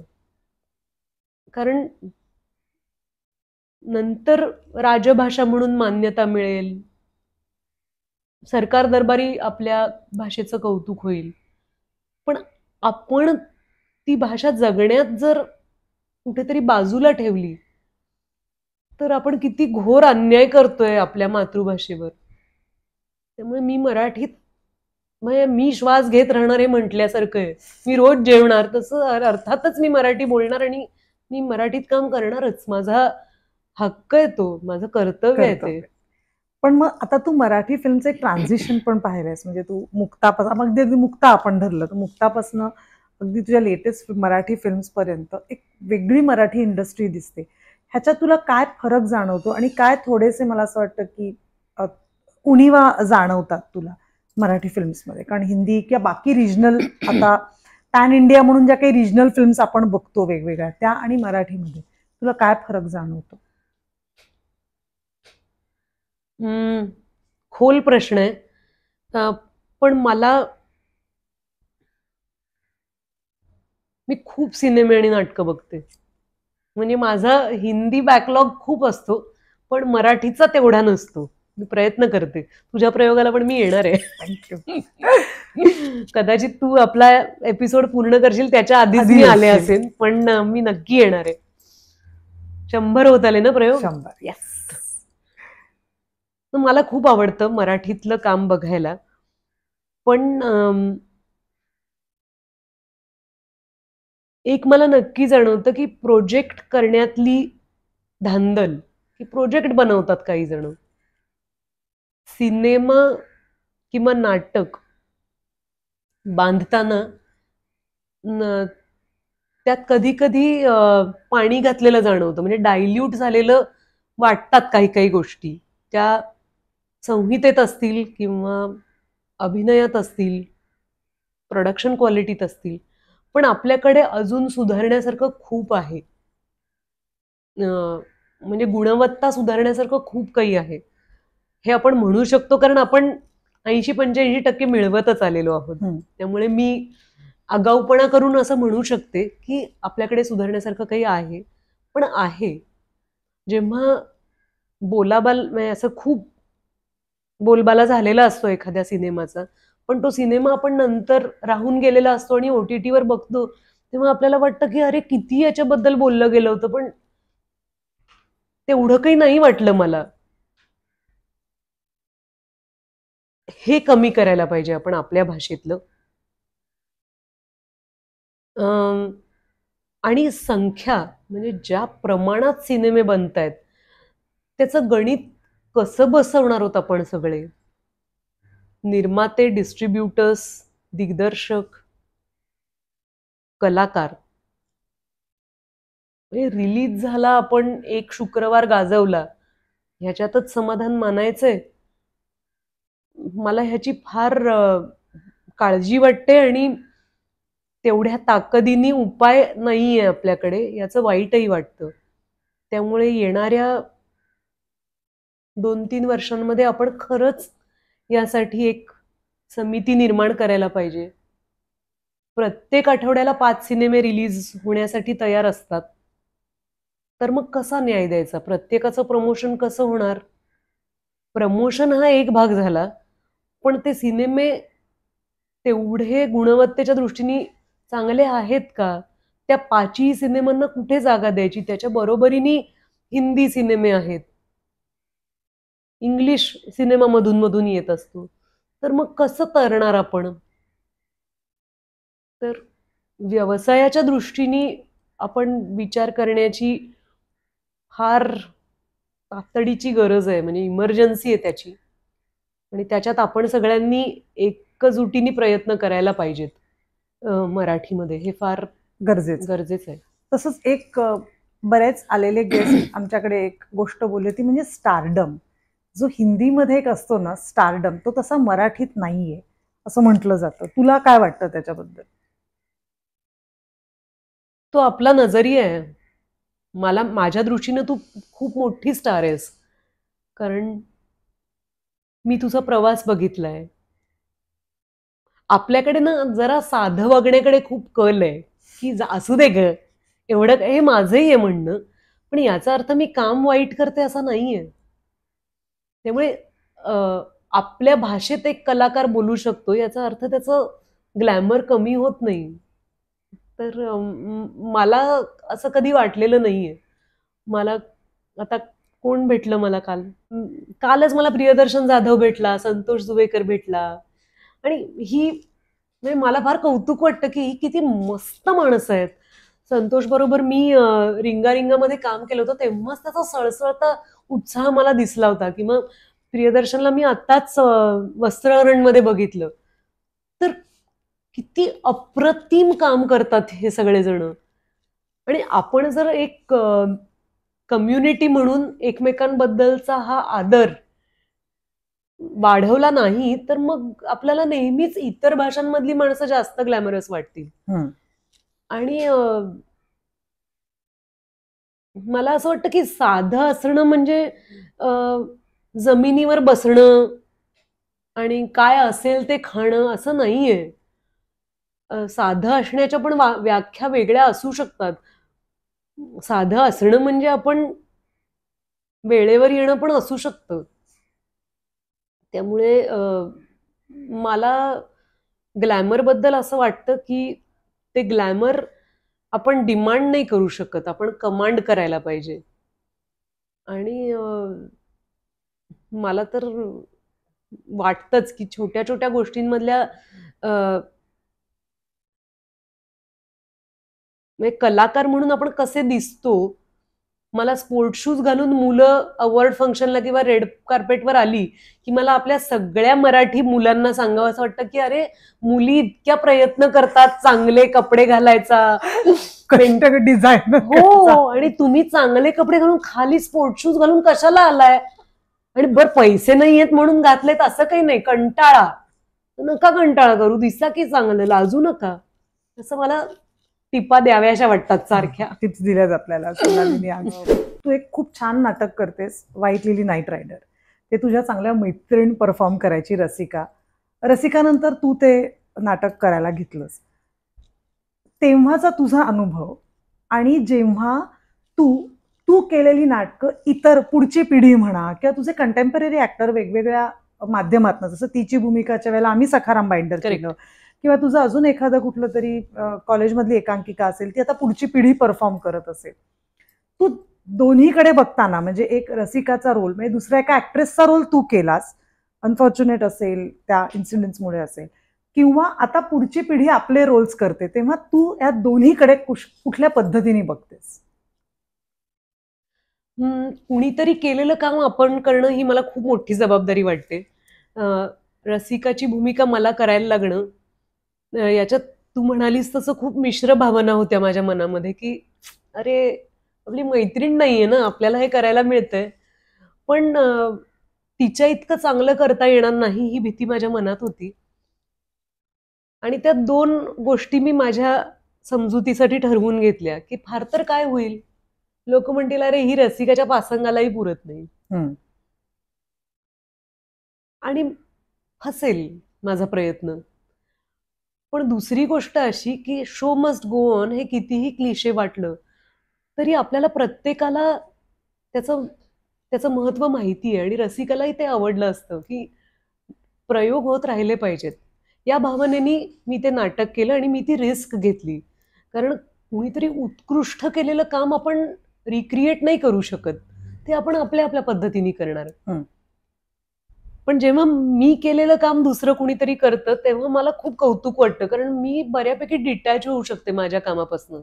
मला असं नाही वाटत की मी असं केलंय आता बघूया दुसरे कोण कोण कसं करतायत, अशा भावनेने नाही मला बघावं असं वाटत.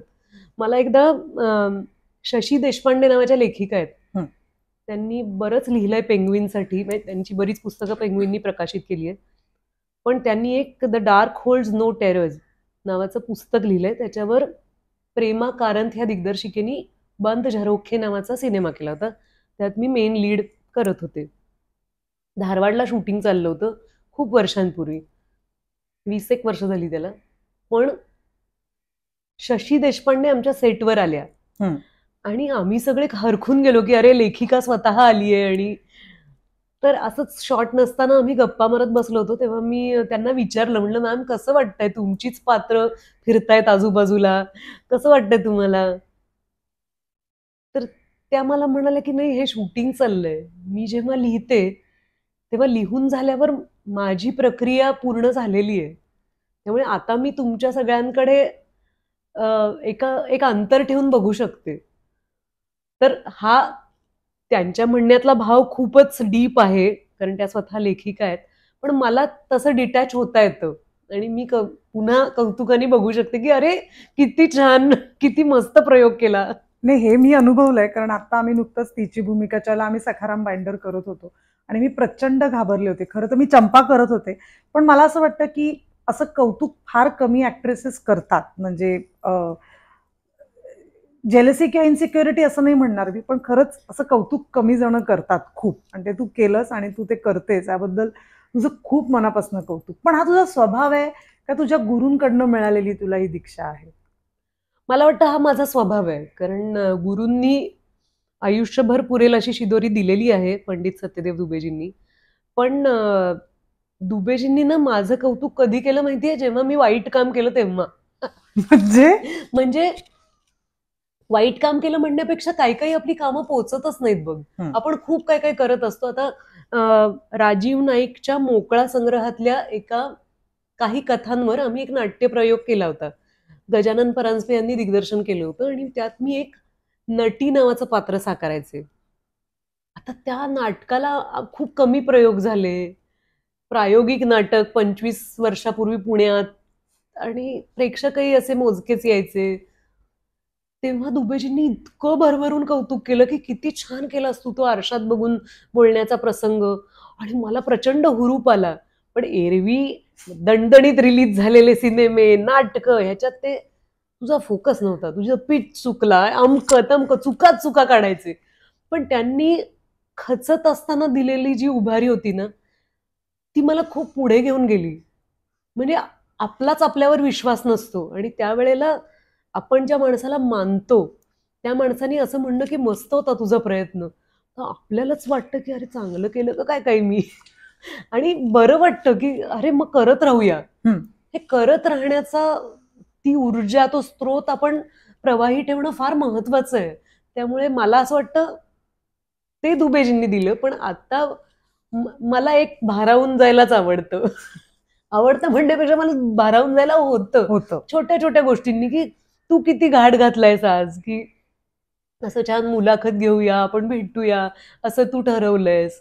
तुझे किती स्वतःचे प्रयोग चालू आहेत, दौरे चालू आहेत, शूट्स चालू आहेत, पण तरी तू वेळ काढतेस. मला फार कौतुक वाटतं या गोष्टीचं. थँक्यू. पण तसंच जसं तू दुबेजींचं नाव घेतलं, ते खूप जणांना त्यांनी आपल्या इंडस्ट्रीमध्ये जर बघशील तर, तसंच तुझं सुमित्रा मावशींशी पण एक वेगळं नातं आहे. त्याच्याविषयी काय सांगशील सगळ्यांना आणि मला सुद्धा? फार कमी दिग्दर्शक आहेत ज्यांच्याबरोबर आपल्याला परत काम करायला मिळतं. तर मला असं वाटतं की ती सगळ्यात मोठी कॉम्प्लिमेंट आहे एखाद्या दिग्दर्शकाने आपल्याला रिपीट करणं.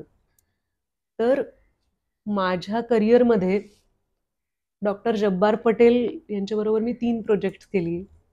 सुमित्रा मावशी, सचिन कुंडलकर आणि अनेक असे दिग्दर्शक आहेत खरं म्हणजे, ज्यांनी मला घेतलंच नाहीये, पण मला असं वाटतं मी आहेच त्यांच्या टीममध्ये. म्हणजे कशी? म्हणजे असं मी चिअर लीडर आहे एका अर्थाने. म्हणजे आशुतोष गोवारीकरचा लगान सिनेमा आयफाला दाखवला गेला, आयफात प्रीमियर झाला, तेव्हा मला असलं भारी वाटलं होतं की वाव, आशुतोष गोवारीकरचा तेव्हा लगान एवढा मजा, आणि मला असं उगाच वाटतं की मी आहे लगानमध्ये. मला कोणी घेतलं नाहीये. असं खूप सिनेमांचं आहे. जे सिनेमे मला आवडतात तिथे असं मला वाटतं की हा माझाच सिनेमा आहे. 3 इडियट्स मध्ये मी होतेच असं मला वाटतं, किंवा उमेश कुलकर्णीच्या सेटवर मी नाही असं मला वाटतच नाही. आमच्या 1-2 वेळेला तारखा जुळल्या नाहीत, पण अनेक चित्रकृतींचा मी भाग आहे असंच मला वाटतं. सुमित्रा मावशींनी आणि सुनील सुक्तनकरनी माझ्याबरोबर म्हणजे मी त्यांच्याबरोबर दोघी केला. त्याच्यानंतर जिंदगी जिंदाबाद नावाच्या एका सिनेमात मी एवढीशी भूमिका केली आहे, आणि आम्ही देवराई केला. आणि म्हणजे मावशींच्या पेक्षाही मी आत्ता सुनील बरोबर आउट हाऊस नावाचा सिनेमा केला. अच्छा. तर त्यात मोहन आगाशे आणि शर्मिला टॅगोर मुख्य भूमिकेत आहेत, आणि मी एका छोट्याशा ट्रॅकमध्ये आहे शर्मिलाजींची मुलगी म्हणून. तर माझ्यासाठी महत्वाचं असं आहे की सुमित्रा मावशी नसताना सुनीलनी सिनेमा केला, हे मला खूप महत्वाचं वाटतंय, कारण ही सुनीलची पहिली इंडिपेंडंट फिल्म आहे. आणि मावशींनी खूप दिलं. म्हणजे काही माणसं हात न राखता देऊ शकतात. आता मला असं वाटतं काही काही अपॉइंटेड डिरेक्टर्स असतात ना, ते तेवढी मेहनत नाही घेत कलाकारांवर. तुला जेवढा जमतोय तेवढा शॉट तू दे. आपल्याकडनं अभिनय किंवा भाव काढून घेणं इतकी मेहनत घेणारे दिग्दर्शक खूप कमी आहेत. आणि जेव्हा आपण जास्त जास्त काम करत जातो तेव्हा आपल्याला कळतं की ह्या डिरेक्टरला त्याला काय मिळणार आहे. मला अवॉर्ड मिळेल, मला कौतुक मिळेल, की 80% शॉट दिला तरी त्याला जे सांगायचंय ते सांगून होणार आहे. पण 100% यावं सुंदर सौंदर्य त्या शॉटमधनं, त्याचा प्रयत्न फार कमी जण करतात. आणि ते आपल्याला काम करतानाच कळतं की प्रत्येक शॉटला ओके म्हणणारे दिग्दर्शकही असतात. कारण त्यांना वाटतं की अरे छान दिला की शॉट, पण थोडासा बर्ड्स आय व्ह्यू घेऊन की तू अजून चांगलं करू शकतेस, तू कर. मावशींनी ह्या गोष्टी निर्भीडपणे केल्या.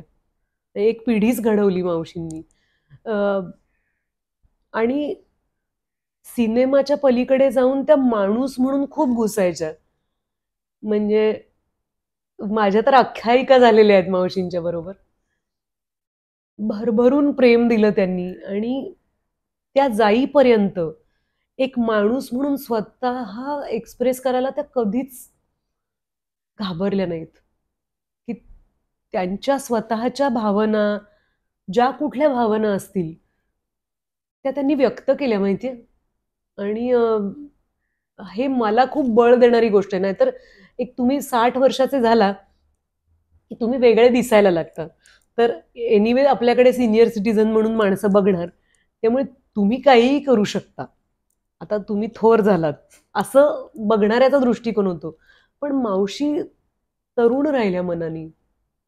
म्हणजे त्यांना आवडलं रिस्क घ्यायला, चुका करायला, कौतुक करायला, प्रेम करायला. त्या कधीच घाबरल्या नाहीत. आणि या भावनांपासून ते लहान लहान गोष्टी असतील की आले कॉस्ट्युम्स की इस्त्री करायला घ्यायची नाही, कॅरेक्टर काय आहे,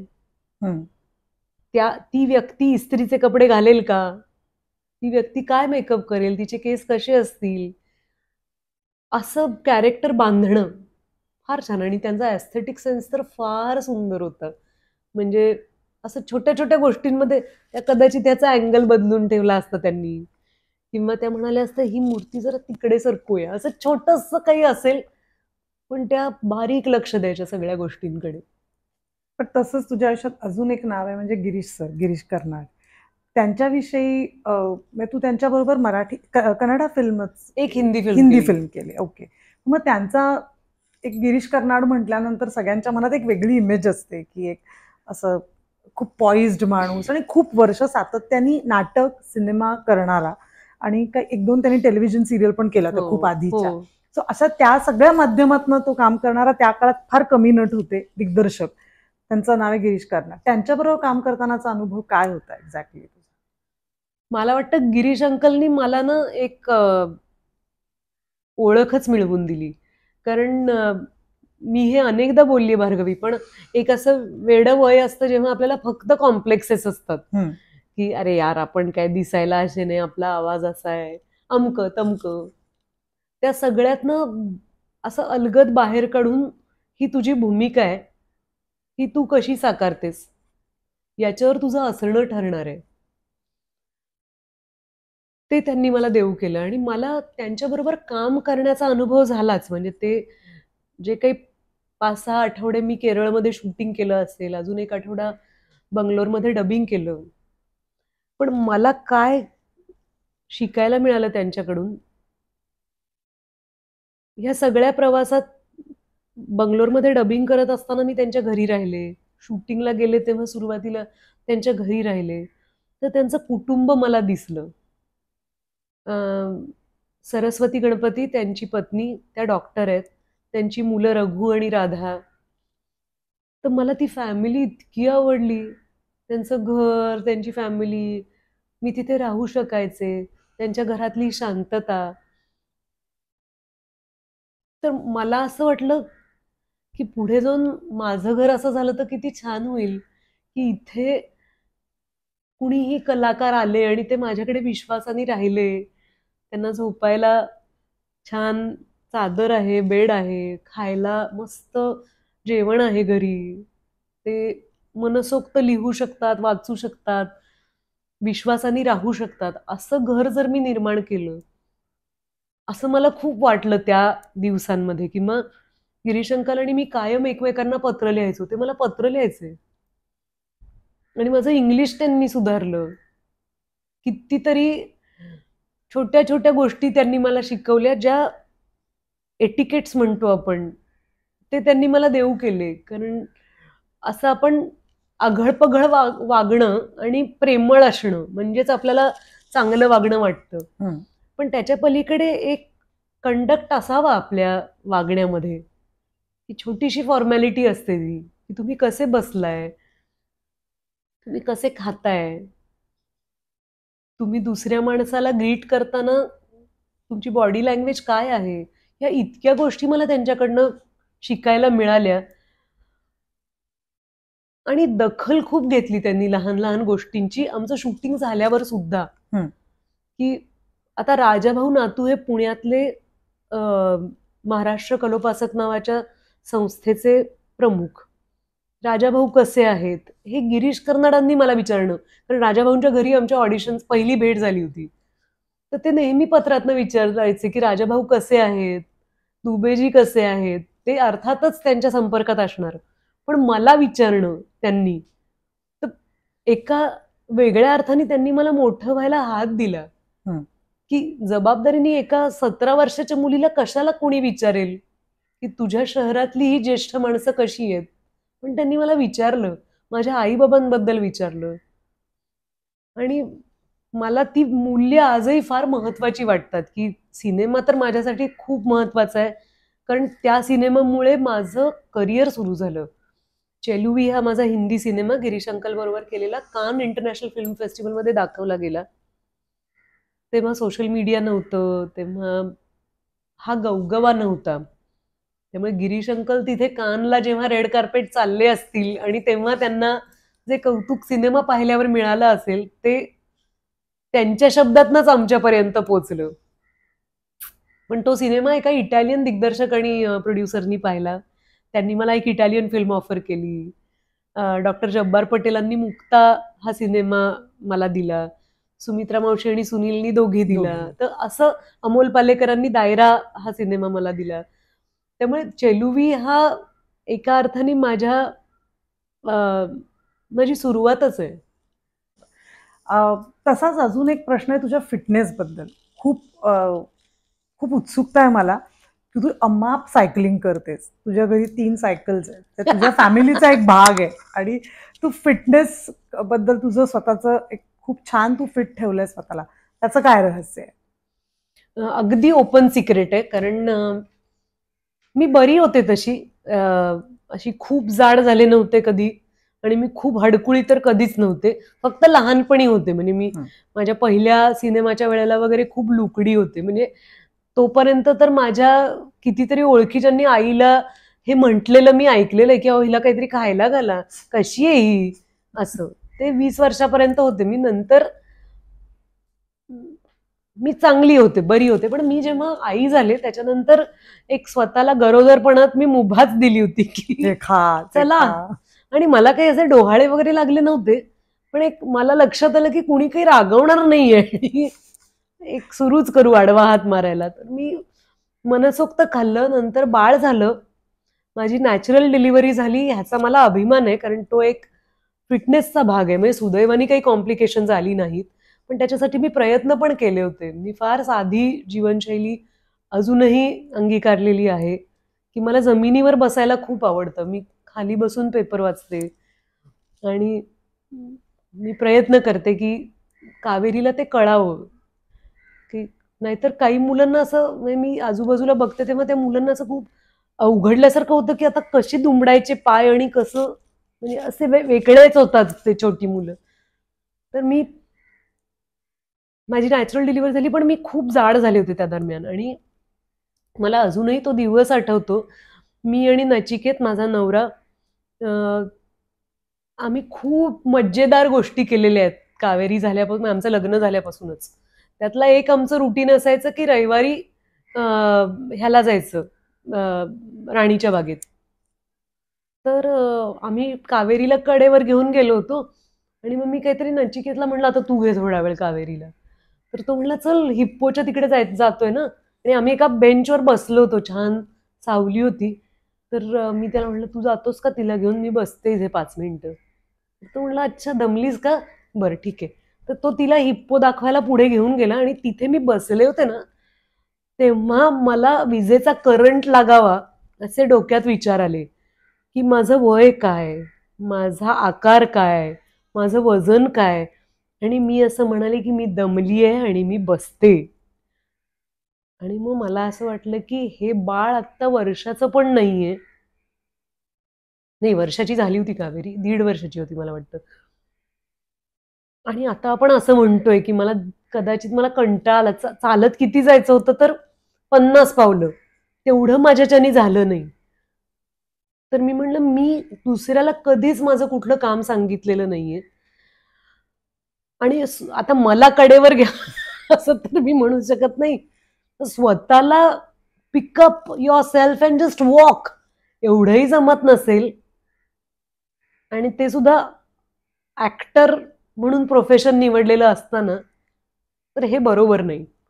असा एक माझाच माझ्याशी संवाद झाला.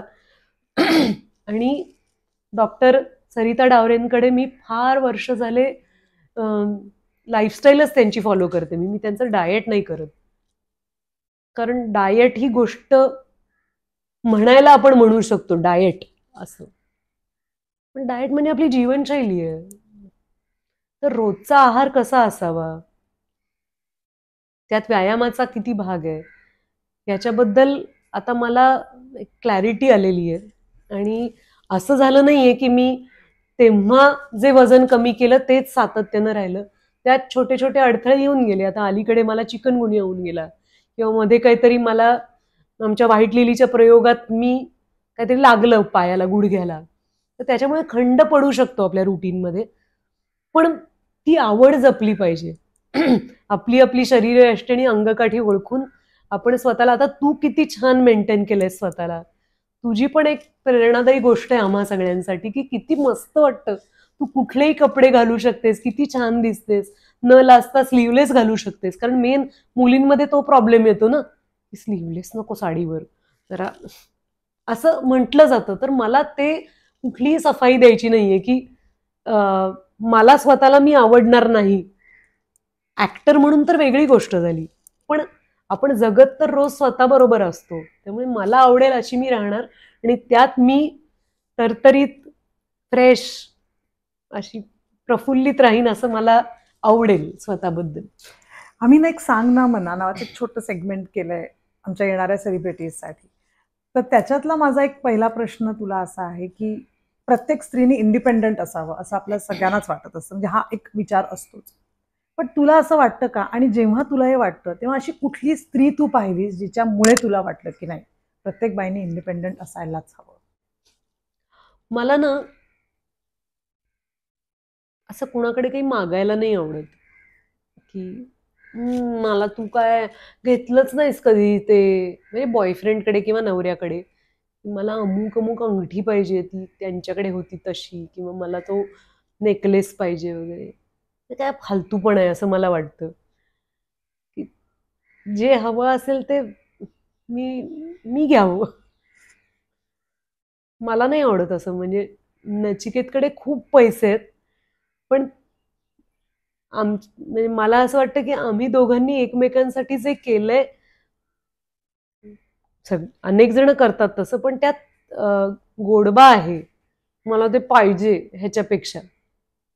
आणि स्त्री विचारत असेल तर ती नक्कीच माझी आई आहे. मी माझ्या आईला मला रोजच तिला असं बिलगून बसावं असं वाटतं, इतकी मला ती आवडते. आपल्या आया आपल्यावर प्रेम तर करतातच, पण माझ्या आईमध्ये मी जी मूल्य पाहिली, तिचा स्वाभिमान मला फार महत्वाचा वाटतो. आणि अनेक गोष्टी माझ्या आईबाबांच्या जगण्यातल्या कधी शब्दात व्यक्त झालेल्या नाहीयेत.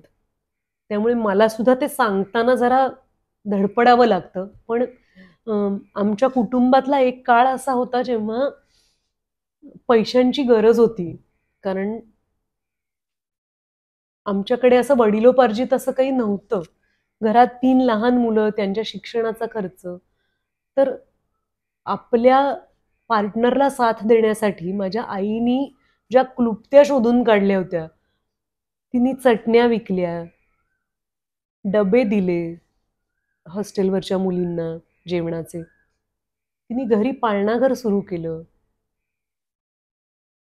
आणि तिच्या आणि बाबांच्या ज्या चर्चा झाल्या असतील की अरे मला माझा अजूनही एक वाढदिवस आठवतो. मी 4थीत होते आणि मला 73 रुपयाचा एक सुंदर ड्रेस आईबाबांनी घेतला होता.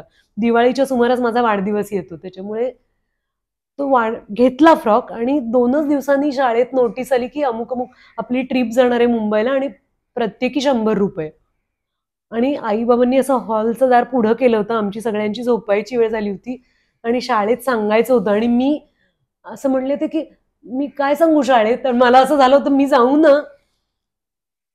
आणि आई बाबा म्हणले होते की आम्ही जरा सांगतो तुला. आणि ते दार असं जरा असं किलकिलं होतं हॉलचं. आणि मला असं वाटलं होतं इथं उभं राहून ऐकूया का आई बाबा काय बोलतायत. पण त्या 100 रुपयासाठी त्या दोघांची चर्चा झाली होती आणि मी गेले होते मुंबईच्या ट्रिपला. पण त्यांनी कसा पै पै जोडून संसार केला असेल. आणि माझ्या आईने कधीच वाच्यता केलेली नाहीये की मी काय केलंय तुम्हा सगळ्यांसाठी. बाबांसमोर तर नाहीच नाही आणि आमच्यासमोर तर प्रश्नच नाही. किंवा बाबा असे भारावून कधी म्हणाले नाहीत की आपण ज्या प्रसंगांमधनं गेलो.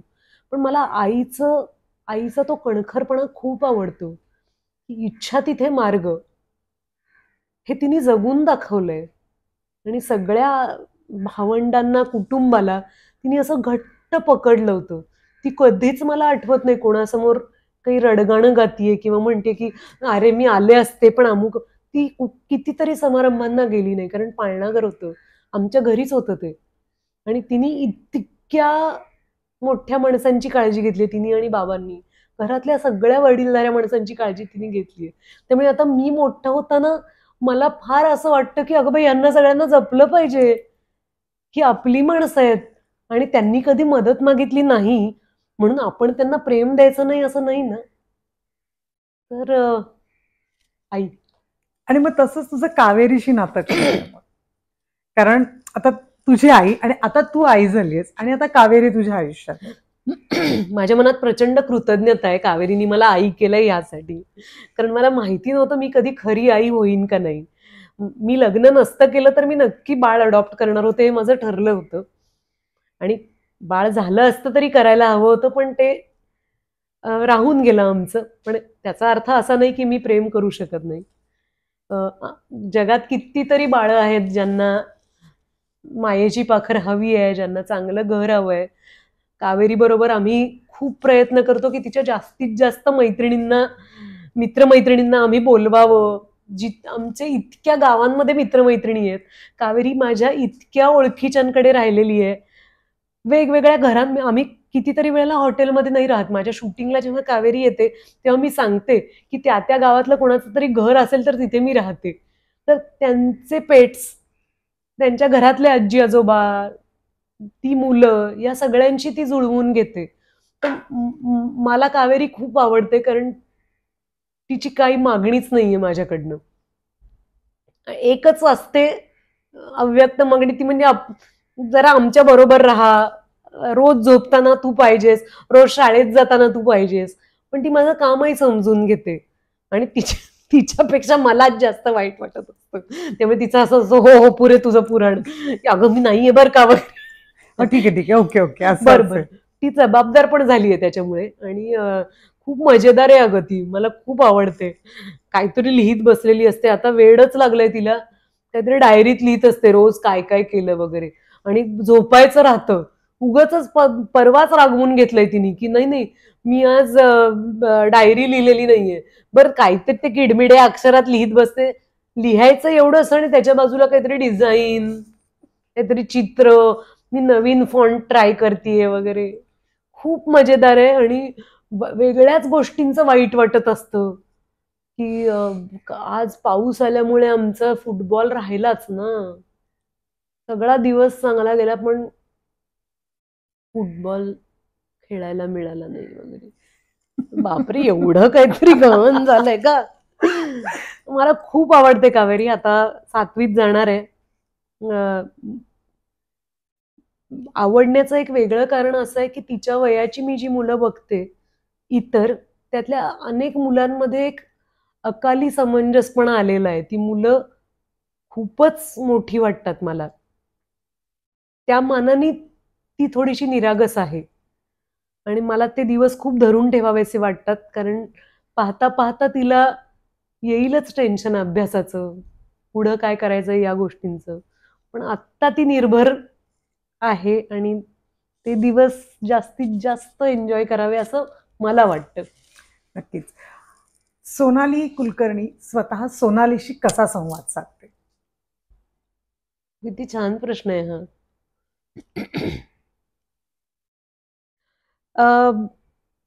आत्ता कुठे तो संवाद प्रेमाचा व्हायला लागलेला आहे, कारण बरीच वर्ष तो संवाद शिक्षकी होता, की मी स्वतःला खूप रागवायचे आणि धारेवर धरायचे. हे कसं चुकलं, ते कसं चुकलं, हा शॉट चांगला देता आला असता, अमुक एक तू कशाला म्हणालीस त्यांना. असाच एक रागवण्याचा संवाद थोडासा चालू असायचा. पण आत्ता गेल्या काय मी स्वतःवर खूप काम केलेलं आहे. त्याच्यात थेरपी असेल किंवा स्वतःला समजून घेणं असेल, वाचन, ध्यान या अनेक गोष्टी आहेत. पण आपण आपल्याशी बोलत राहिलंच पाहिजे, तरच आपल्याला दुसऱ्यांशी संवाद साधता येईल असं मला वाटतं. आत्ता मी अगदी सुरुवातीला गप्पांमध्ये आपण जे म्हणालो, की आपण दुसऱ्याचं कौतुक करतो आणि मला ते खूप आवडतं. त्यात मी कधीच स्वतःचं केलं नव्हतं कौतुक. तर आता कौतुक नाही करत, पण मी माझ्या मेहनतीचं तरी अप्रिसिएशन स्वतःला देते, की आपण आपलं काम करणं असो किंवा आपला दुसऱ्याची काळजी घेण्याचा स्वभाव असो, यासाठी एक छोटीशी शाबासकी मी मला देते. आणि मला एकटीने प्रवास करायला खूप आवडतं आणि मला मुद्दाम प्रवासाला जायला नाही आवडत. मला माझ्या कामाच्या निमित्ताने इतकं फिरावं लागतं, की मला अनेकदा एकटीने प्रवास करायला लागतो.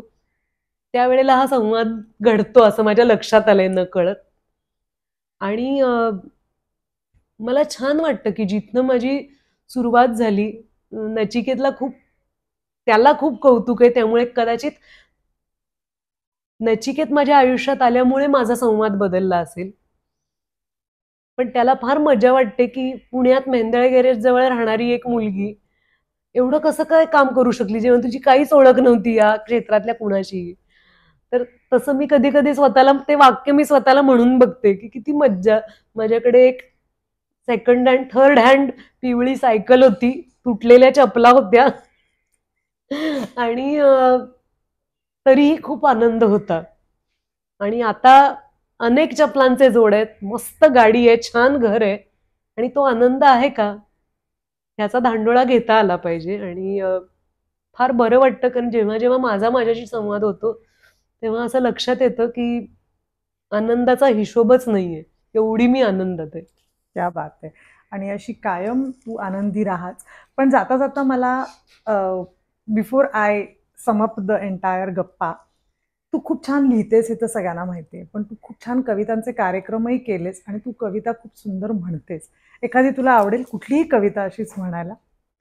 आपल्याला सगळ्यांना माहिती असलेली कविता आहे, पण आता तू इतके छान गप्पा मारत होतीस तर मला ती कविता आठवली, कारण तसं होत असतं मला खूपदा.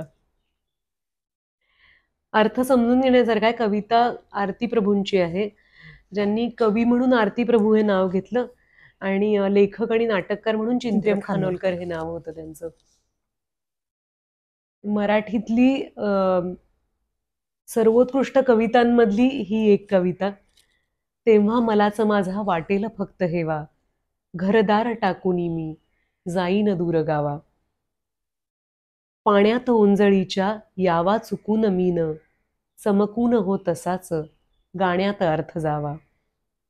अशी अनेक कडवी आहेत आणि त्या कडव्यांमध्ये प्रत्येक ठिकाणी तारांवरी पडावा केव्हा चुकून हात, विस्तीर्ण पोकळीचा गंधार सापडावा. तर आपल्या सगळ्यांच्या आयुष्यात असा उजळून टाकणारा क्षण येवो अशी माझी प्रार्थना चालू असते. प्रत्येक दिवशी येवो, आणि तरीही आपल्याला दुसऱ्या दिवसाची आस असतेच. त्यामुळे माझी छान, खूप मला आवडती असं कविता एकदम आहे. मंगार खाटा आला, इतकी छान आहे ती कविता आणि ते म्हणणं खूप छान आहे त्या कवितेमधलं. असंच प्रत्येकाचा दिवस उजळावा आणि तुझ्याकडनं मी ऍप्रिसिएशन करणं हे नक्कीच शिकीन. मलाही खूप आवडतं कौतुक करायला, पण मी हे नक्की शिकीन आणि मी नक्की पुढे येणाऱ्या सगळ्यांना ऍप्रिशिएट करत राहीन. I think so that will be, ते तुला आवडेल की असं मी करते. तू करतेसच, कारण या गप्पा तू अप्रिशिएटच करतेस, आवडणाऱ्या माणसांना बोलवतेस ना. थँक्यू. छोटस गिफ्ट आहे, तुव्या म्हणून आहे, तुव्या कोयंडे. हा आता 12वीत आहे, पण हा 12 वर्षाचा असल्यापासून यांनी बेकिंग सुरू केलं होतं आणि त्याच्या जर्नीवरचं त्यांनी स्वतः लिहिलेलं पुस्तक किती आहे. इंटरेस्टिंग. हे त्यांनी तुला पाठवलंय. मी हे कावेरीसाठी प्लीज घेऊन जा, प्लीज. पण तिने आज सोनाली आंटी असं लिहून वा वा, मस्त आहे. सगळे म्हणतात सोनाली आंटी. त्यानंतर हे अजून एक छोटस गिफ्ट आहे. So nice. या गिफ्टची गोष्ट मी तुला नंतर सांगेन. अरे प्लीज आधी गिफ्ट. थँक्यू. आणि डिस्ट्रेस आर्ट नावाचा एक बाई आहे. भार्गवी, झालं आता, मिळालं. नाही तिने पाठवलंय तुझ्यासाठी. तिने खूप छान तुला छान एक पत्र लिहून पाठवलंय. How sweet. आणि तिने तुला सगळं फॉलो करून तुला व्हॅन गॉगचं पेंटिंग आवडेल म्हणून त्याचा बॉक्स. हो, माझ्याकडे ही डायरी आहे. तसं तिने तुला बॉक्स पाठवला. मी दाखवू सगळ्यांना? प्लीज दाखव. फारच सुंदर आहे. ह्याचं काहीतरी स्टारी नाईट नाव आहे. Starry night. स्टारी नाईट का मून वॉक का स्टारी नाईट असं काहीतरी आहे. हो बरोबर. अगं बाई, किती सुंदर गोष्टी आहेत. हे तिने स्वतः हँड पेंटेड आहे. ती बाई स्वतः पेंटिंग करते. ती मस्त ट्रे. आणि तिने तुला मस्त आहे, फारच सुंदर. हे तिने लेटर दिलंय तुला. किती छान. मी हे वाचते नक्की. Please watch. Thank you. Preeti Vyavahare. Thank you.